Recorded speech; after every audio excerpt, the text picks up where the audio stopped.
নাহমাদুহু ওয়া নুসাল্লি ওয়া নুসাল্লিমু আলা রাসূলিহিল কারীম, আম্মা বা'দ। দূরে কাছে, দেশে ও প্রবাসে যারা যেখান থেকে দেখছেন সবাইকে আন্তরিক অভিনন্দন, মোবারকবাদ। প্রিয় মুসলিম ভাই ও বোনেরা, আজকে আলোচনা করব ঘোড়ার গোশত খাওয়া যাবে কিনা এই প্রসঙ্গে। সাধারণত রাসূল করিম সাল্লাল্লাহু আলাইহি ওয়াসাল্লাম ঘোড়ার গোশত খেতে নিষেধ করেছেন।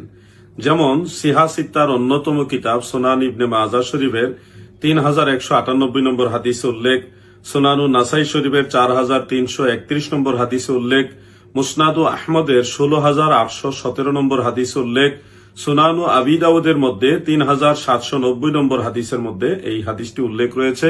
এছাড়াও আরো বহু কিতাবে হাদিসটি মুহাদ্দিসিনে কেরামগণ সংকলন করেছেন। বর্ণনাকারী সাহাবী হলেন খালিদ বিন ওয়ালিদ সাইফুল্লাহ রাদিয়াল্লাহু তাআলা আনহু।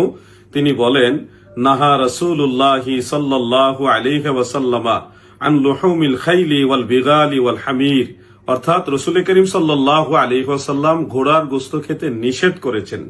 এই হাদিসের সনদের মান সম্পর্কে হাম্বলি এবং শাফি মাযহাবের মুহাদ্দিসদের আপত্তির খণ্ডন করে হাফিজুল হাদিস ইমাম তুর্কুমানি রহমাতুল্লাহ আলাইহি তদীয় জওহারুন নকি সেই কিতাবের মধ্যে এবং শারিহুল বুখারী ইমাম বদরুদ্দিন আইনি রহমাতুল্লাহ আলাইহি তদীয় উমদাতুল কারি ওই কিতাবের মধ্যে বলেছেন, ইসনাদুহু যায়্যিদ, এই হাদিসের সনদ অতি উত্তম, শক্তিশালী সনদ, অর্থাৎ আল্লাহর হাবিব ঘোড়ার গোশত খেতে নিষেধ করেছেন।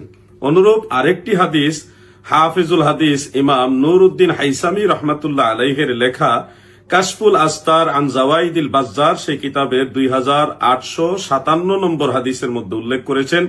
হযরতে জাবের রাদিয়াল্লাহু তাআলা আনহু তিনি বর্ণনা করেন, আন্না নবিয়্য সাল্লাল্লাহু আলাইহি ওয়াসাল্লাম নাহা আন লুহুমিল খুমুরিল আহলিয়া ওয়াল খাইল ওয়াল বিগাল, অর্থাৎ আল্লাহ রাসূল সাল্লাল্লাহু আলাইহি ওয়াসাল্লাম ঘোড়ার গোশত খেতে নিষেধ করেছেন। এটাও আমরা এখানে পেলাম।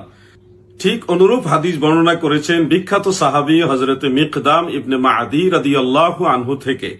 এজন্যই রইসুল মুফাসসিরিন এবং সাহাবীদের মধ্যে যিনি মুফতি ছিলেন তিনি ঘোড়ার গোশত খাওয়াকে মাকরু বলে ফতোয়া দিয়েছেন, যেটা তাফসীরে দুররে মানসুরের মধ্যে ৫ম খণ্ডের ১১২ পৃষ্ঠায় হাফেজ জালালউদ্দিন সুয়ুতী রাহমাতুল্লাহ আলাইহি কোট করেছেন এইভাবে, আন ইবনে আব্বাস রাদিয়াল্লাহু তাআলা আনহুমা আন্নাহু কানা ইয়াকরাহু লুহুমাল খাইল ইলা আখিরিল ইবারাত, অর্থাৎ হযরত ইবনে আব্বাস রাদিয়াল্লাহু তাআলা আনহুমা তিনি ঘোড়ার গোশতকে মাকরু বলে ফতোয়া দিয়েছেন। প্রিয় দর্শক, আপনাদের আরেকটা বিষয় জানা উচিত যে ঘোড়ার গোশত খাওয়ার পক্ষেও কয়েকটি হাদিস শরীফ রয়েছে, যেমন সহিহ বুখারী ও মুসলিমের মধ্যে অন্যান্য গ্রন্থের মধ্যে উল্লেখ, হযরতে জাবের রাদিয়াল্লাহু তাআলা আনহু তিনি বলেছেন, ওয়া আজিনা ফি লুহুমিল খাইল, অর্থাৎ আল্লাহর হাবিব রাসূল করিম সাল্লাল্লাহু আলাইহি সাল্লাম ঘোড়ার গোশত খাওয়ার অনুমতি দিয়েছেন। এবং হযরতে আসমা বিনতে আবু বকর সিদ্দিক রাদিয়াল্লাহু তাআলা আনহুমা তিনার থেকেও রওয়ায়াত বর্ণিত রয়েছে তিনারা ঘোড়ার গোশত খেয়েছেন। এই দুইটা বিষয় মূলত একটা প্রেক্ষাপটকে কেন্দ্র করে আলাদা হয়েছে। মনে রাখবেন, ঘোড়ার গোশত প্রিয় নবীজি খাওয়ার অনুমতি দিয়েছেন খায়বরের যুদ্ধের ময়দানে। আপনারা লক্ষ্য করলে দেখবেন যেখানে অনুমতির হাদিস শরীফটা রয়েছে সেখানে স্পষ্ট উল্লেখ রয়েছে। আপনারা ইবারতে লক্ষ্য করলে দেখবেন যে নাহা রাসূলুল্লাহি সাল্লাল্লাহু আলাইহি ওয়াসাল্লাম ইয়াউমা খাইবারা, অর্থাৎ খাইবরের দিনে কিছু জিনিসকে নিষেধ করেছেন এবং ঘোড়ার গোশত খাওয়ার অনুমতি দিয়েছেন। এটা ছিল একটা যুদ্ধের ময়দান। এজন্যই বিখ্যাত তাবেঈ হযরতে হাসান বসরি রাহমাতুল্লাহ আলাইহি বলেছেন, কানা আসহাবু রাসূলিল্লাহি সাল্লাল্লাহু আলাইহি ওয়াসাল্লাম ইয়াকুলুনা লুহুমাল খাইল ফি মাগাজিহিম, অর্থাৎ রাসূল করিম সাল্লাল্লাহু আলাইহি ওয়াসাল্লামের সাহাবায়ে কেরাম যুদ্ধের সময় ঘোড়ার গোশত খেতেন, সব সময় না, যুদ্ধের সময়। ঠিক অনুরূপ হযরতে জুহরি রাহমাতুল্লাহ আলাইহি বলেছেন। এজন্য হানাফি মাযহাবের বিখ্যাত মুস্তাহিদ ইমাম কাসানি রহমাতুল্লাহ আলাইহি তিনার বাদায়ুস সানাই কিতাবের ৫ম খণ্ডের ৩৮ পৃষ্ঠার মধ্যে এই রিওয়ায়াত দুইটি উল্লেখ করে লিখেছেন যে ফাহাজা ইয়াদুল্লু আলা আন্নাহুম কানু ইয়াকুলুনাহা ফি হালিদ দারুরা, অর্থাৎ জরুরি অবস্থা যখন দেখা দিত তখনই সাহাবায়ে কেরাম ঘোড়ার গোশত খেতেন, সব সময় নয়, জরুরি অবস্থার সময়।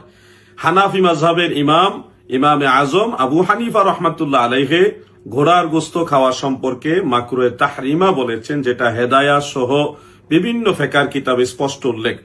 এমনকি ইমামে আজমের এই ফতোয়াটা বিশুদ্ধ হিসেবে মাজমুউল আনহুরের মধ্যে, হেদায়ার মধ্যে এবং আল মাবসুদ লিস সারাকসির মধ্যে ফতোয়ায়ে শামী সহ ফতোয়ায়ে আলমগীরি বিভিন্ন কিতাবে এটা উল্লেখ রয়েছে।